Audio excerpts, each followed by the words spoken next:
Good morning, everyone. My name is John Ravitz. I'm the Executive Vice President and Chief Operating Officer for the Business Council of Westchester. On behalf of our President and CEO, Dr. Marcia Gordon, and our Board Chair, Dr. Heidi Davidson, we want to welcome everyone to another excellent Tompkins Mahopac Bank Power Breakfast.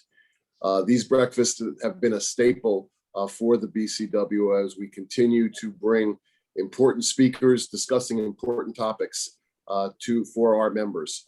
And this broadcast is being shown live on Facebook. It's also going to be recorded and will be on our business resource page. So if you want to come back and hear certain sections of the program, or have some of your colleagues who were not able to attend listen to the program, they can go to our website to do this.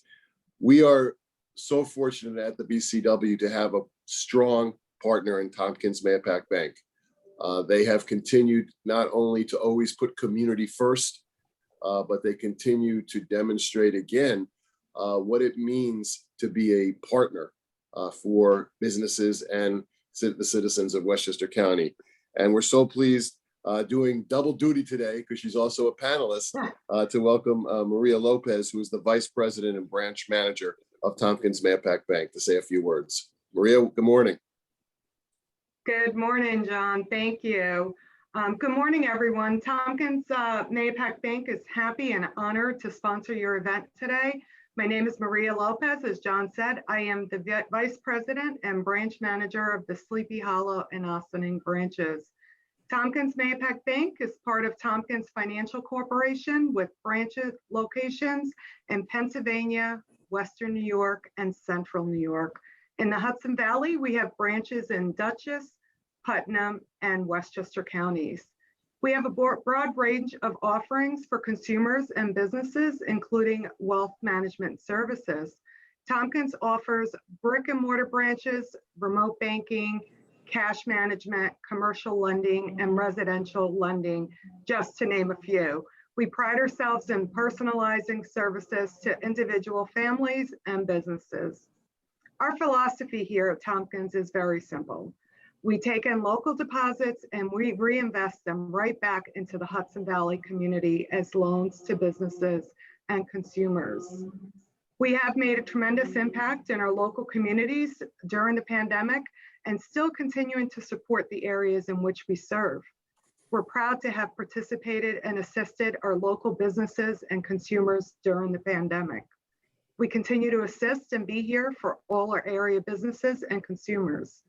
Our team assisted more than 840 businesses to access over $116 million and preserving more than 8,000 jobs locally with the PPP funding.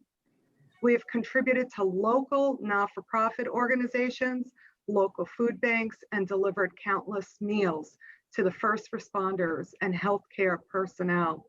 We are grateful and humbled to have helped so many in our communities. Thank you all for joining this event today, and I look forward to the panel discussion. Thank you. Thank you, Maria.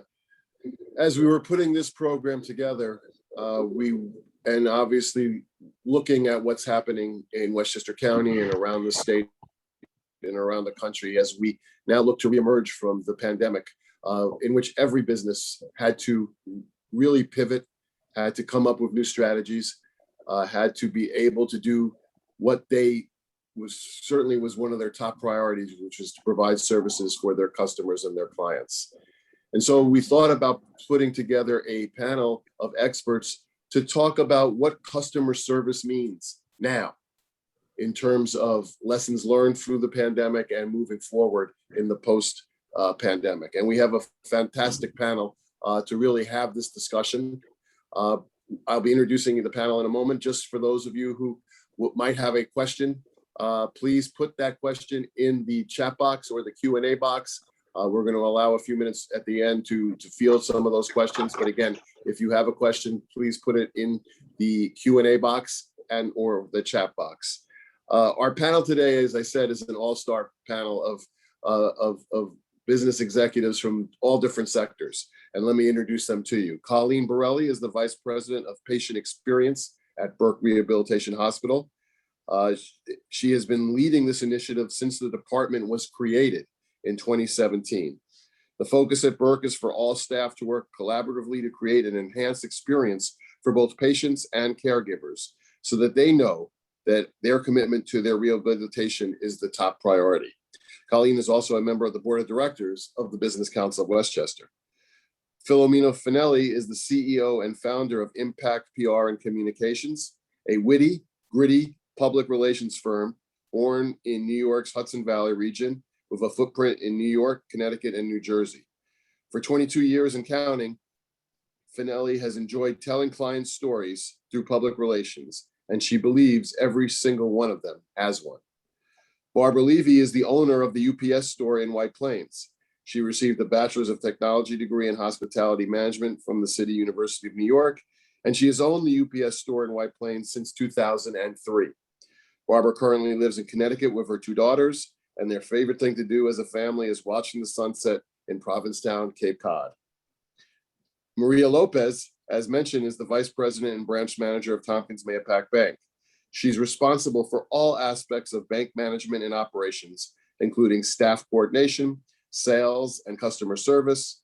Maria is a seasoned professional with more than 25 years in the banking industry, currently located at Sleepy Hollow and Ossining, New York.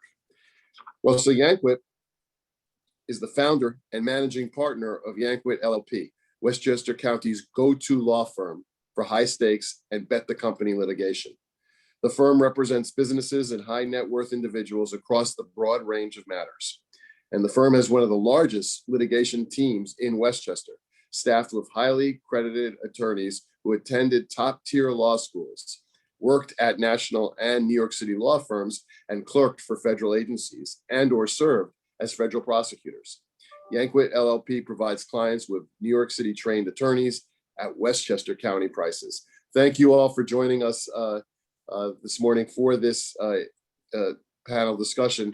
Let's get right into it. And again, I'm going to ask each of you specific questions, but others who on them. Let's start, Filomena, with you. How do you ensure a successful client-customer relationship? Are there any creative ways your team manages expectations before the prospect becomes a customer? And are there ways to set things off on the right foot from the start? John, what I love about this question is the focus on what happens before someone becomes a customer in the journey, because that's the most important part. The old adage that you never get a second chance to make a first impression is especially true when it comes to client or customer relationships. So for me, it begins the very first second someone makes an inquiry, whether that's through email or the phone ringing. And I remember in the height of the pandemic, I talked to somebody who had been operating their business for decades, and they said something very profound.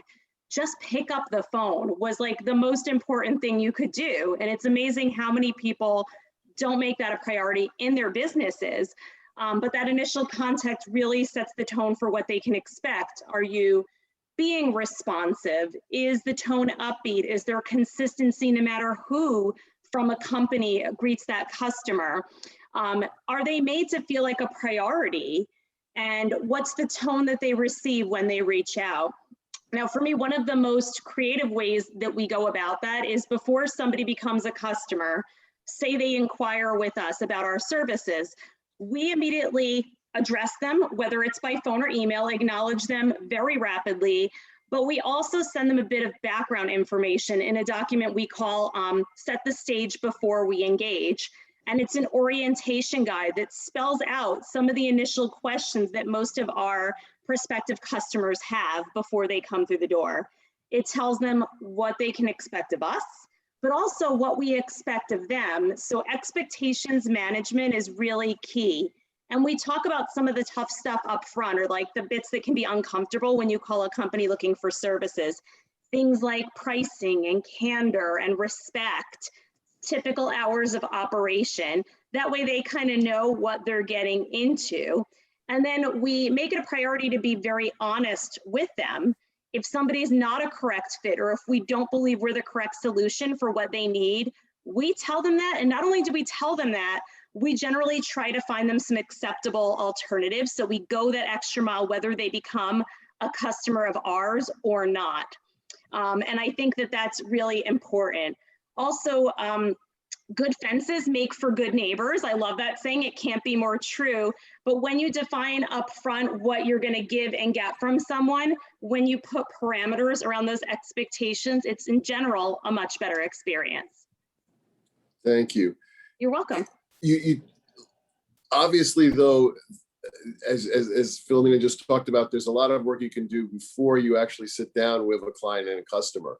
But there also has to be the issue of building that confidence and that trust, to make sure that the customer or client understands now that you're in this with them.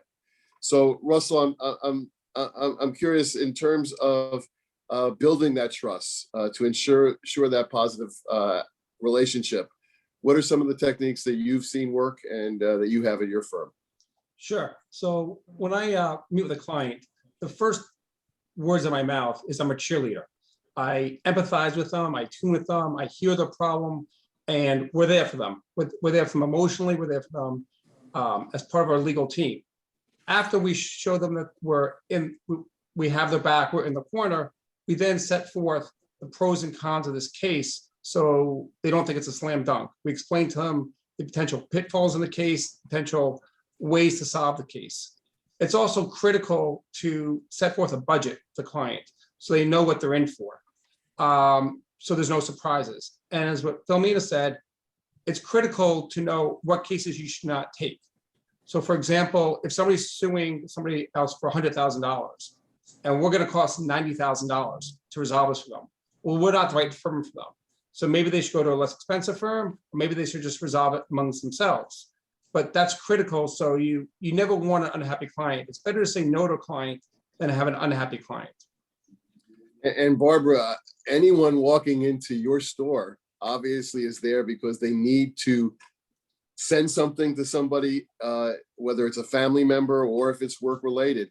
And again, that confidence walking into that store, how have you taught and worked with your team to really make sure that people feel that they are getting that services that you're providing them in the best fashion?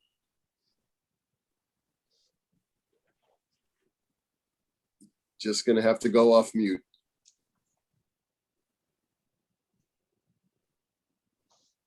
Sorry about that, guys. No worries.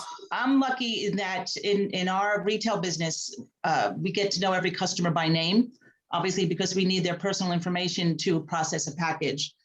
And it helps when we can remember customers by name when they walk in the door. It's also helpful to try to start a conversation. If somebody walks in with shipping and interesting object, it gives us an opportunity to start a conversation, ask open-ended questions to get to know the customer more, and it builds a relationship. And Colleen, you really were charged to create a department that's called patient experience. And so obviously that was a new direction that Burke wanted to go in, or not a new direction, but one that they really wanted to focus and concentrate on. How did you set that up? What were some of the key priorities that you and your team really worked on from day one? Sure. So we had a new CEO, and it was in 2017. And during his very first month, Jeff Menkes, he made the decision to create this patient experience department. And I was at Burke, but working in a different capacity, and asked me to kind of move over and shift gears and create this. So fortunately, we were part of Montefiore Health System. So there was some precedent there, and there were colleagues that we could go to listen to what worked there, and what perhaps they wish they hadn't spent some attention and funding on. And so we have that great benefit. We now have 5 people, 6 including me, on the patient experience team. One of the things that we made an absolute priority from day one was to create a caregiver center. So it's a family caregiver center. So it's a place that's exclusively dedicated to the needs of our families. And in 1 year, it went from concept to ribbon cutting, and it's been incredibly well received. I think often people think of Burke as a place to rehab for an orthopedic reason. And in actuality, we've become more and more neurological in nature. And so our families are going through some particularly difficult challenges. And so to have the support of that caregiver center, not only a beautiful place, not that I'm biased, to go for respite, but also it's staffed by a clinically trained and certified social worker who is able to really help families determine, these are next steps. This is your new reality, but we can help you get it through it. And this is what is available to you. So that was a big one. Training, which I'll save for maybe later in the program, but training of staff was of course a very, very big part of it. And then we started, simple programs that we feel and we're told by patients and families have had big impact, like a pet therapy program. And during COVID, we created an iPad program called Connect, so that even though the state had completely restricted visitation at that time, families and patients could still be connected in some way. Window visits, believe it or not, became, a source of tremendous joy and a real way to enhance the patient experience at that time when the options were so few. So we're kind of approaching it from a multi-pronged way, and so far so good. And Maria, obviously, your staff was again having to pivot. Obviously, many of your staff had to work remotely, but still be in touch with your clients. The whole issue of the PPP loans and the questions and the changing guidelines that were occurring almost on a daily basis. What were some of the things that you sat down with your staff to say, this is what we have to make sure that when that phone rings, our client has a conversation that they can feel that they have the answers that they asked for. Sorry about that mute button. Yeah, so during that time, actually, it was more important than ever to really be very close to your customers. Conversations that we had is, we need to empathize with these customers. It's key to build the trust and work with them on a daily basis. But it was really, I have to say, it was a challenging time. We had to really learn overnight, pretty much, as to how we work remotely with these clients. I mean, we're in a client-facing industry, so we really didn't, we're in the front line. We really didn't work remote. However, we had some guidelines in our branches. My staff, they were quickly on the phone, communicating with each and every customer, reaching out to them, checking in on them. We did the same thing with our business clients. We checked in, even if there was no need, just to say, hey, how's it going? How are you handling this?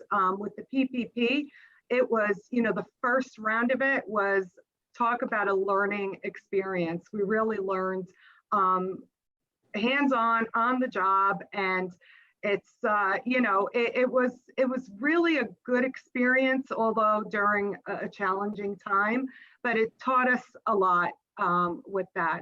But the staff was very attentive, we're very, empathetic with what was going on, and just, there for each and every customer, regardless of their situation. We were there. Russell, I want to go back to you because I know you had wanted to add something to something that Barbara had said a few moments ago. Sure, thanks. So with respect to knowing somebody's name, there are a lot of easy gives you can do. 4-second personal share. 25 years ago, I had my first date with my wife, my then girlfriend, and she had triplet nephews. And I went home and I wrote down each child's name and one thing about them. And on the second date, I remembered their names and she was very impressed. And 25 years later, we're still happily married. So little things you can do. So for example, when you learn your client's birthday, put it down on your calendar, send them an email on their birthday. If you learn your client's spouse's name, you can ask them on the phone, how are you and your ex doing? If you know their children's name, what sports they do. Little reminders throughout the year really builds the rapport and adds to customer service. The client really feels special. Russ, I'm going to kind of come in behind you on this. For me, I call it someone's, and I didn't invent this, I got it from somewhere else. It's called their Ford, their family, occupation, recreations, and dreams. And I've told everyone that I work with that besides just listening to a customer's business need, I ask them to really get to know the customer's Ford, family, occupation, recreation, and dreams. So it is those little things, the name of their children, if they have a sick relative, what sport it is they like to take part in on the weekend, or what their favorite sport team is. Those are the things that build better long-term relationships and make kind of the difference. You know, it's interesting, you know, over these last few minutes, each of you have talked about strategies that you have learned along the way that have you've put into practice. But it really centers around creating a culture, which is not done overnight. It takes time, and it takes someone to really mine and make sure that there's consistency on that. I'm going to open this up to anybody and everybody on the panel. What are some of the things that you've seen have worked? What are some of the things that haven't worked that you've had to go back to the drawing board to do? John, It's I'll open to start anybody. with that. Sure. So as far as culture, you know, I have to say, it really starts with us as leaders. You know, we not only set the stage, but we are the role models for our employees. You know, here at Tompkins, we hire and train happy people with a customer service mindset. And that's what we do. You know, we make sure that our team is aligned with our company vision, and we live and breathe our core values. And, you know, lastly, I want to say, you know, as leaders, we lead by example, good behavior, you know, positive energy, good attitude, great customer service. I got to tell you, it's contagious, and it really spreads to your team. So we really live it each and every day. Anyone else want to chime in? I think response time is critical. There are a lot of smart people in the world. There's a lot of smart lawyers. A lot of them don't know how to return phone calls. And our rule is, if there's a phone call, you return it within 2 hours. And even if you can't speak to the person, you say, listen, I got your call. I'm tied up today. Can we speak tomorrow? But you can't let, in today's world, phone calls and emails go for more than 2-3 hours tops. You need to respond to everything. And really living out the actions, not just saying we have these values, but showing them day to day, and not just, and I agree with Maria, like top down, but also bottom up. Like everyone is a leader, everyone is an example and lives out the brand and the value system, or they don't belong in the company. Like just that simple. So just to follow up on that, another quick personal share. The firm used to be called Yankwit McGuire. McGuire yelled at some associates. The firm is now called Yankwit LLP. You have to be willing to fire people who don't comply with the culture that you want for your company. So let's talk about some of the challenges, though, because I used to have a saying when I was in the assembly, and we had a district office in which we did constituent service. And there were some times where constituents would come with requests, and we would just have to say no. At one point, I had to remind my staff that this isn't, we had to, in a professional way, tell our constituents sometimes this isn't Burger King. You can't always get it your way. But saying no is sometimes an instant red, alarm for your client and customer that you don't care, which might not be the case. How do you handle the challenges of not just expectations, but it's sometimes just saying to your client or your customer, it's not going to happen? Again, anyone on the panel can jump in. Sometimes I call it putting the yes in the no. I think that undeniably there are times when you have to say no, but I think it's all about how you do it. And sometimes you are able to give, like in our case, a patient or a family member, some part of what they're really looking for. For example, it's not at all uncommon for people to want to stay at Burke longer. And sometimes it's a matter of explaining, well, this is why you're ready for the next level of care. And this is why this next step in your recovery journey is more appropriate. And explain it and tell them what the options are of where to go next and how to go about making those decisions about where to go next. So I think it's always important to kind of be on the lookout for that opportunity to put the yes and the no. And Colleen, just sticking with that, because in your environment, you have to have that conversation with the patient, but you also have to have that conversation with the family. And sometimes they could be at cross purposes. So how do you and your team handle that? We get them in the same room. It's amazing what that small step can accomplish. There's I'm sure you all see it, right? There's a ton of he said, she said that can potentially go on. And these are incredibly personal decisions, right? So our job is to first and foremost honor the opinion and the preference of the patient. But when there is a real disconnect there and the family is directly involved, because perhaps then they'll have to be the primary caretakers, I think just we bring key members of the clinical team and the family member who's most involved and the patient together in a room, and we really kind of hash out what the possibilities are, what the common ground is, and we go for there. And I don't mean to be Pollyanna, some of these conversations are not at all easy, and the solution is not one necessarily that everyone is on board with. But I think just the fact that everyone is dealing with the same information in that moment makes an enormous difference. And Barbara, I'm sure people come into your store every day with the expectations again that I'm handing you something that I want delivered now. Right. How do you handle those expectations? You got to remember, it's not your customer's job to remember you, but it's your job to offer a memorable experience for your customer. For us, if a customer walks in and we can tell right away if they are coming in for a problem, that I consider those one of our best customers, because it gives us an opportunity to diffuse the situation and offer assistance. We don't necessarily have to fix their problem. If a package didn't get delivered, I can't personally go and deliver that package, but I can point them in the right direction or give them information that'll help diffuse them and try, if they can leave my store happy, then I've created a positive experience for the customer. It's not always easy, but listening to the customer, let them speak. We have a saying in our store, it's the Q-tip. It's quit taking it personally. The customer, they're not coming at you. There could have been something that bothered the customer in the parking lot before they walked into your store. But if you can listen to them, let them speak, and offer a solution to their problem, that's what they'll remember. And just staying on this again, but it's part of obviously the realities of what all of you and your teams have to do every day. Sometimes it is delivering bad news or not the news that the client certainly expected when they sat across from you in your first meeting. Again, throwing it out to the panel, what strategies have you learned to be able to deliver that bad news, but to keep your clients and customers coming back? I'll start.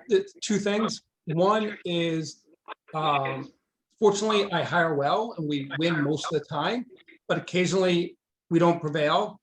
You can't just simply email a client and say, hey, the court disagreed, we lost, sorry.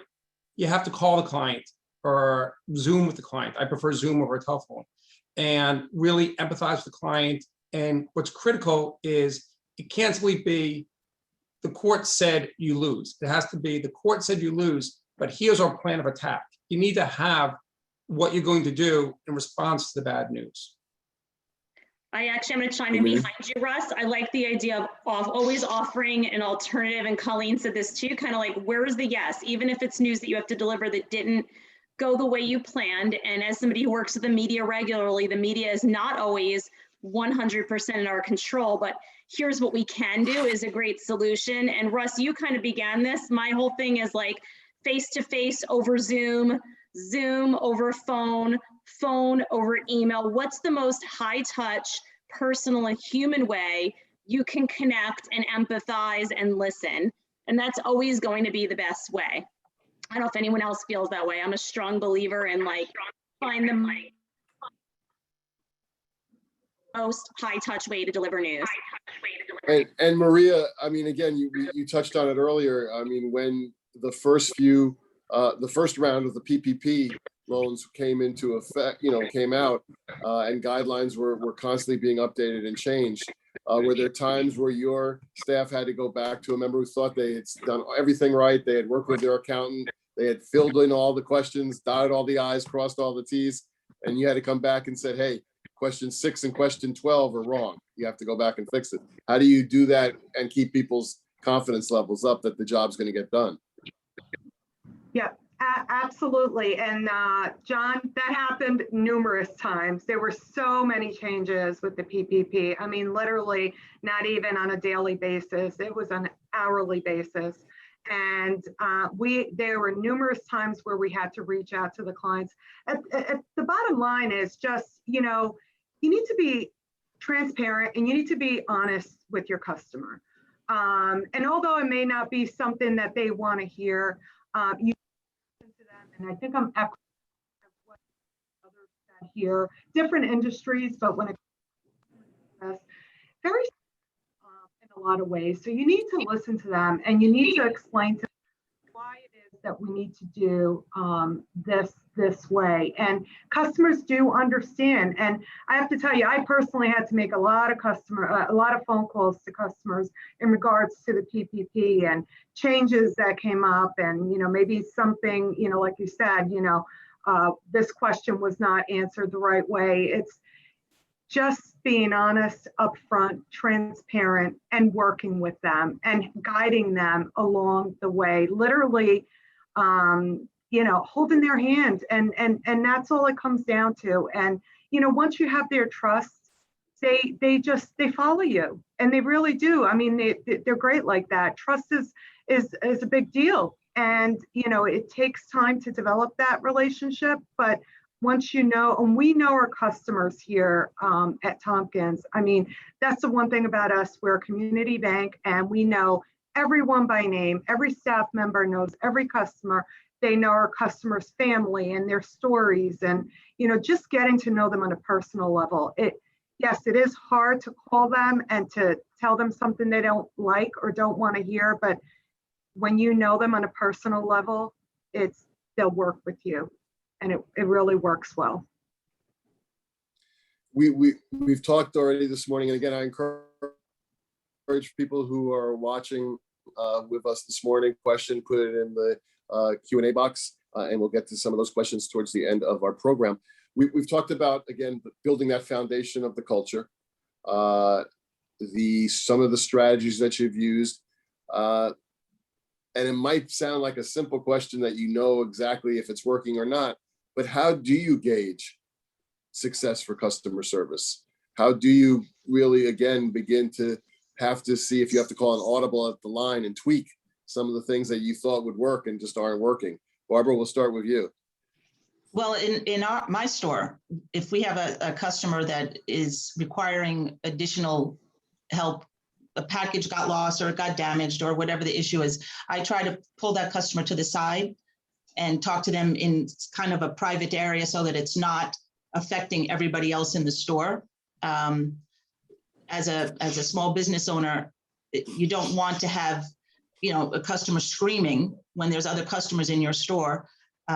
So offering a safe place off to the side and look the customer in the eye and pay full attention, be there in the moment and act as an advocate to try to solve the problem goes a long way. And Colleen, again, obviously, you've as you started your new department, there must be benchmarks that you have been able to look at to see if you've met the goals that you set forth. Yes, we do. We do a number of things. One of which is a formal patient satisfaction survey that's administered by the company Press Ganey, and so that is like a 40-something question survey that we just shortened it a little bit, and that's something you receive as a patient about 10 days, a week to 10 days post-discharge. So that's obviously data that's, that makes a great difference in terms of informing the sorts of things that we do. But the rate of response, as with most surveys, is not as high as we'd like it to be. So we created a program. We recruited volunteers to be what we term patient ambassadors. And what they do is they visit patients as they're admitted, about 24 to 48 hours after they're admitted, and give what we term warm welcomes, and then fond farewells at the end of their stay at the hospital. And so we're able to hear from them directly in real time what their experience has been like. And that really helps us make changes in a more expeditious way. And that actually, and there's nothing like the patient quotes and the description of a story of what happened to them during their stay. It's a way for us to easily recognize staff, because patients often will cite someone by name, which is obviously an enormous benefit, because we can do that again right away, which is a big deal. And between the two, we think we have a pretty good handle on what's going and where we need to target our energies the most. Anyone else want to add anything to this? I think it's important to listen to the feedback, whether it's by asking directly for it, discussing their experiences with them at like a midway point at the end, but also social media has a wealth of knowledge to it if you're actively listening, not only to feedback on your own page, but maybe that of other people in your same industry. It's a source of great learning, and what can look like something not executing well, if you take it in the right way, can be a source of your best way to improve the customer journey. So I always really welcome that. I like to listen. If somebody has critical feedback, I want that. That's a gift. That's not an insult. That's a present that they're giving you.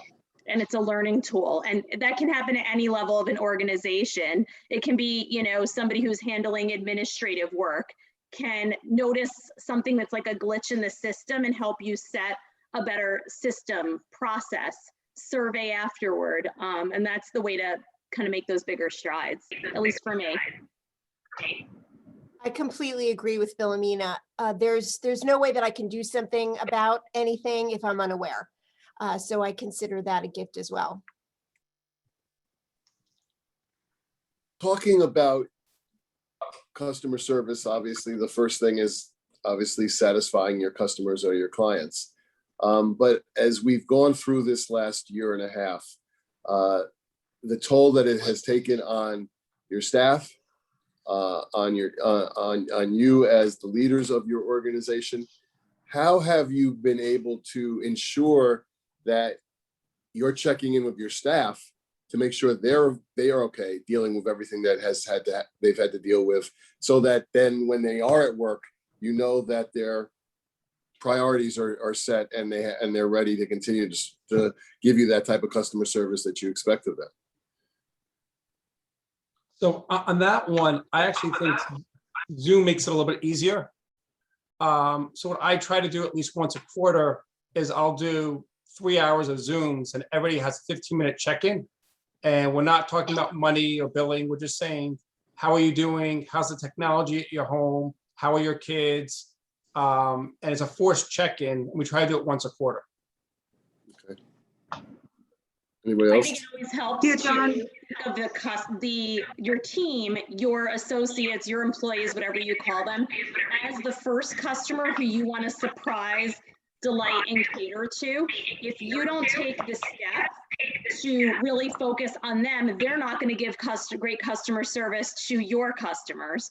So I think kind of changing our mindset around, these are the first people we need to please and really listen to, and they're the holders of information, but also they're humans with needs. I like Zoom too, Russ. I don't have Zooms 5 days a week because I feel like that would actually be a negative or more pressure. I do have daily huddles and I get to know them as people, but those are over email and answered at their own pace. Maria or Barbara? Yes. John, I have regular check-ins with my team members.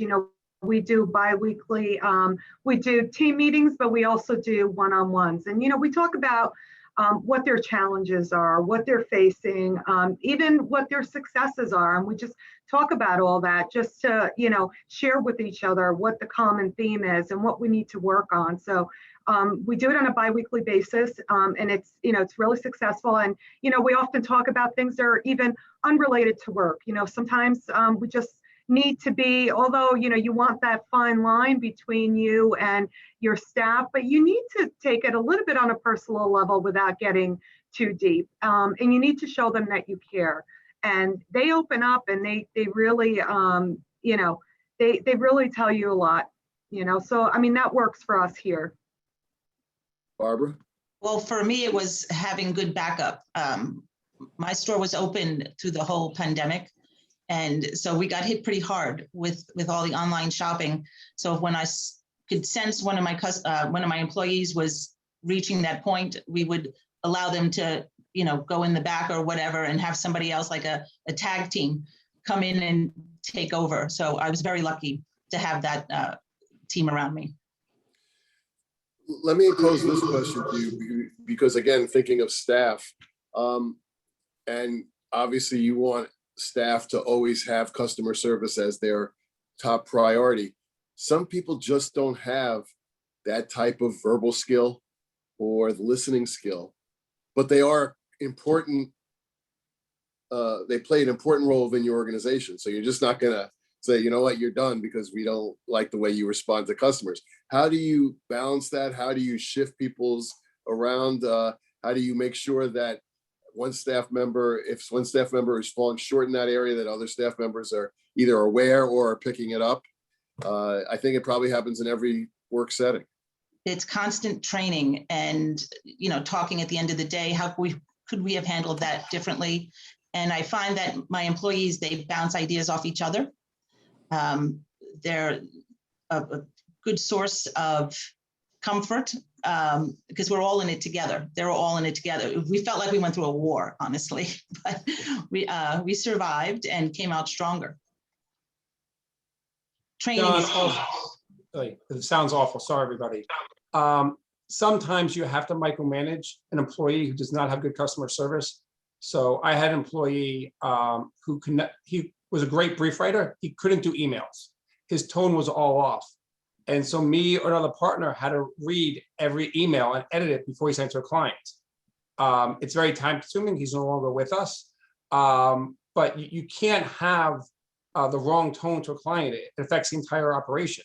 So if somebody's going to contact a client, they need to run it by somebody else who has a better ear for a client. And then frankly, some people are not trainable. Like not everybody's going to have the ability to speak nicely and deliver bad news and deal with a client who may be unhappy. Filomena, I just want to ask you this because in your business, you might have a client who says, you know what, I want Sally to be able to be the front person on this project because Sally has worked on this or Fred has worked on this and she knows it or he knows it upside, every which way. But then when you sit down with Sally and or Fred, you realize, you know what, they're not going to be able to articulate that message. How do you, again, balance that? Yeah, so whoever is front facing needs to be someone who is right for that role. And to Russ's point, I'm not going to put somebody front facing who either isn't a good spokesperson of a company or isn't a good face of our organization. And that requires making hard calls, having open, sometimes difficult conversations. I was talking about how feedback is a gift. So is radical candor. And I love that book. If any of you have read it, if you haven't yet, I highly recommend it. The kindest thing that you can do is to be upfront with someone, to come to solutions and to give critical feedback. And if they are suffering because they are not in the right spot, find another spot that is appropriate for them or let them know if it's not a correct fit. That doesn't mean they don't have skills or value. It just means they can't be in that seat. Mm-hmm. Yeah, it's not an unkind thing. It's actually the kindest thing because they're not successful either.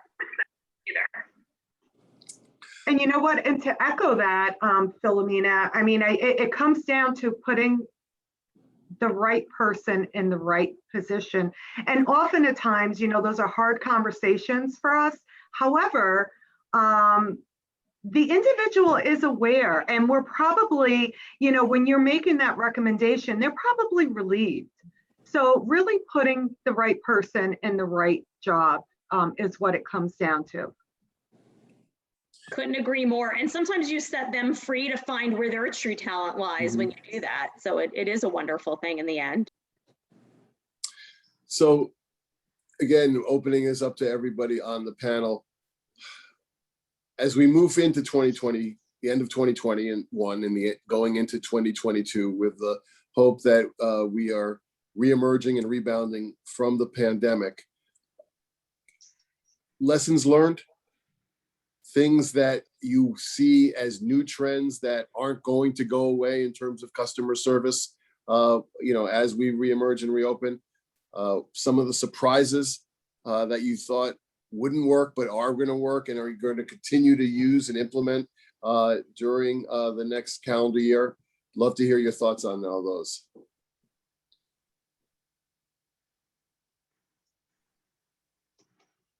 Social media, I think is, I only joined Facebook about 2 years ago. I know I'm a little late to the party, but it's been a great way to let the clients know, like, you might be a bulldog in the courtroom, but you actually have a family and you have kids and you're a reasonable person. And they see pictures of your kids playing sports and you talk to them about their kids playing sports.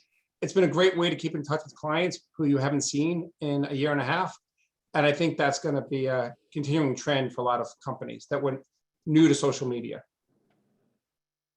In addition to blending our personal and professional, I think we're going to see more and more of that in terms of the hybrid work environments, those social media interactions, the casual stuff of relationship building.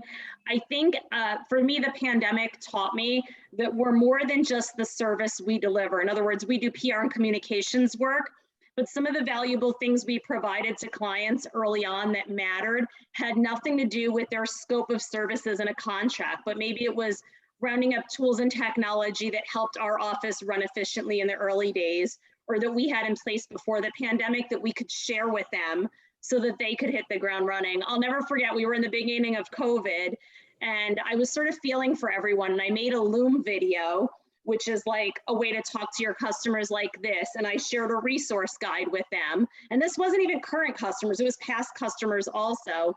And I offered them just some resources, some things that were helping me in those early days, because I knew people were desperate for that information. And just as like a random gift, just because I had a graphic designer who made a custom background for me, make Zoom backgrounds for all of our clients and friends.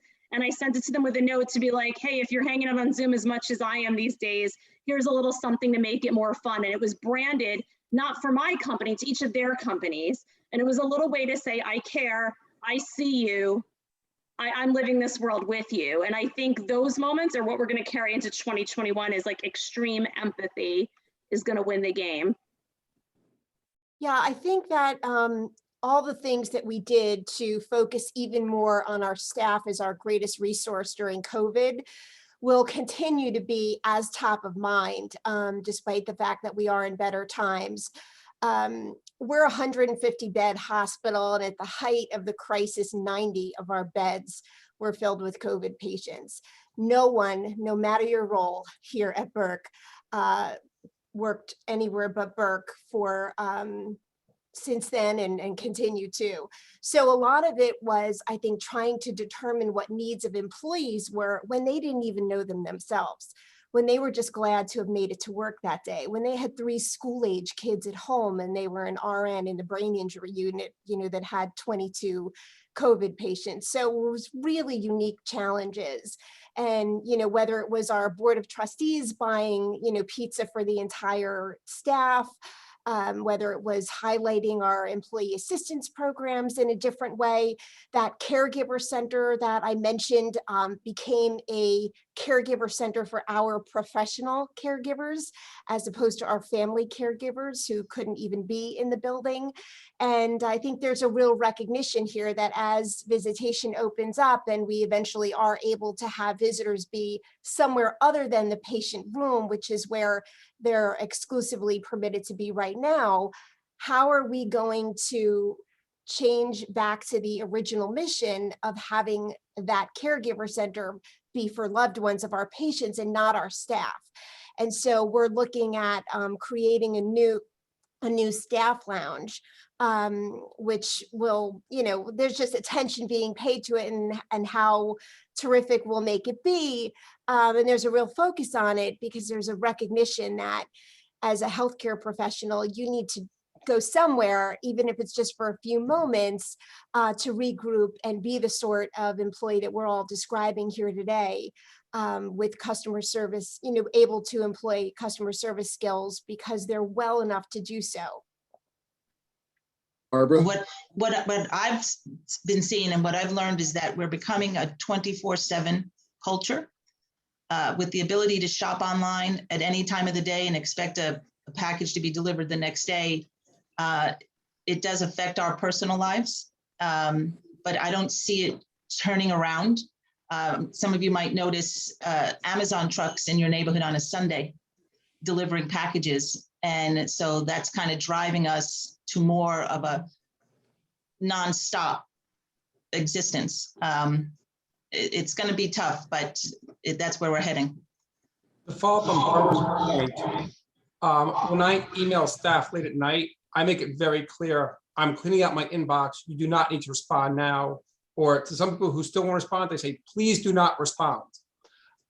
Because people are working 24/7 and there's no boundaries sometimes between home life and work life. And you have to respect people's home time and time with their family.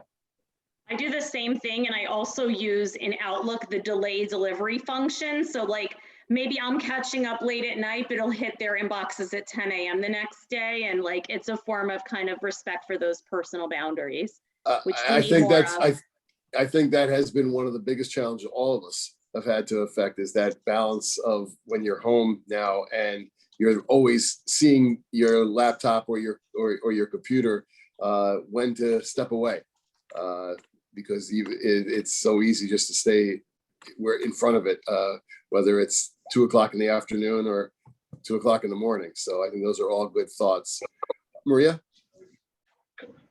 Yeah, so, what we've noticed here during the pandemic, as far as, if we're talking clients, digital services that have increased tremendously. We have those clients that use it religiously, but then we had the clients that totally refused. They felt there was a risk, but I got to tell you, the pandemic really has shifted that, and these clients are now using all digital services that we have available on the banking side. They are now doing video chats with us, communicating more via email. In the past, if you sent an email at times, maybe they wouldn't respond, but I'm noticing that since the pandemic, everybody's really checking their emails, customers that maybe didn't in the past. So I really don't foresee these channels to change or go away. I think all these new channels, they're just becoming the norm. It's just a new way of doing business. Well, I want to thank all of you. This has been really a dynamic presentation, again, to give people ideas moving forward, as well as hopefully implement some of the strategies that each and every one of you have talked about this morning. Again, that the goal of today was really to have this type of a discussion that people can then take back and see if that works for their organization or their company. And all of you have given such really wonderful suggestions and ideas. And it just shows why you all are leaders within your sectors. And we thank you for what you do to continue to make Westchester thrive. And as we look to the summer and the fall and next year, knowing that each and every one of you are in that position is going to make this reemergence go a lot smoother. So thank all of you. Again, we want to thank Tompkins Mahopac Bank for their partnership, for their ongoing commitment for this speaker series.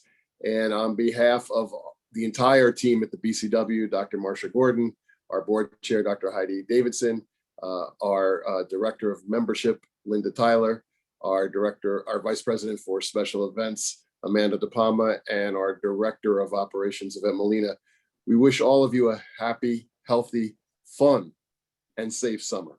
And we'll be back with our next KeyBank series in the fall of 2021. Thank everybody. Take care. Thank you, everybody. Bye-bye.